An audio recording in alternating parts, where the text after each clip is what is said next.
कोपरगाव तालुक्यातील मंजूर हंडेवाडी शिवारात गोदावरी नदीपात्रात बुडणाऱ्या दोघांचे जीव वाचवणाऱ्या ताईबाई उर्फ ताराबाई यांना एकलव्य आदिवासी परिषदेकडून वीर शबरी माता या पुरस्काराने सन्मानित करण्यात आले। एकलव्य आदिवासी परिषदेचे संस्थापक मंगेश अवताडे यांच्या हस्ते सदर पुरस्कार प्रदान करण्यात आलाय। कोपरगाव तालुक्यातील मंजूर ग्रामपंचायत येथे सन्मान चिन्ह, पुरस्कार, शाल, श्रीफळ, साडी तसेच आर्थिक सहाय्य देऊन ताईबाईंचा गौरव करण्यात आलाय। राज्य सरकारने देखील ताईबाईंच्या कार्याची दखल घेऊन त्यांचा यथोचित सन्मान करावा अशी मागणी देखील केली जात आहे। यावेळी एकलव्य आदिवासी परिषदेचे पदाधिकारी, कार्यकर्ते तसेच ग्रामस्थ मोठ्या संख्येने उपस्थित होते। दिनांक 25 जुलै रोजी या ठिकाणी गोदावरी पात्रात या ठिकाणी जे टांगतोडी नामक युवक तीन जण या ठिकाणी वाहून जात असताना एक धैर्यशीली, एक वीर रागिनी ताराबाई हिने आपली जीवाची पर्वा न करता अंगावरची साडी सोडत या ठिकाणी त्या युवकांना वाचवल्याची घटना या ठिकाणी घडली होती। त्याचा एका संतोष नामक, टांगतोडी नामक युवकाचा मृत्यू झाला होता।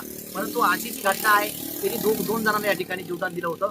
सर्वत्र हळहळ व्यक्त होत होती। त्याबरोबर सर्वत्र या ठिकाणी ताराबाईचं कौतुक देखील होत होतं। अनेक पुरस्कार भेटले, अनेक लोकप्रतिनिधींनी त्या ताराबाईला या ठिकाणी सन्मान चिन्ह दिले, तिला आर्थिक सहाय्य दिले, सामाजिक कार्यकर्त्यांनी भेटी दिल्या, गावकऱ्यांनी या ठिकाणी भेटी दिल्या, अनेक गाव तालुका राज्यभर तिची या ठिकाणी ख्याती झाली। परंतु या ठिकाणी आम्ही असं ठरवलं होतं की ताराबाईला या ठिकाणी शबरी माता या पुरस्काराने आम्ही सन्मानित करणार होतो।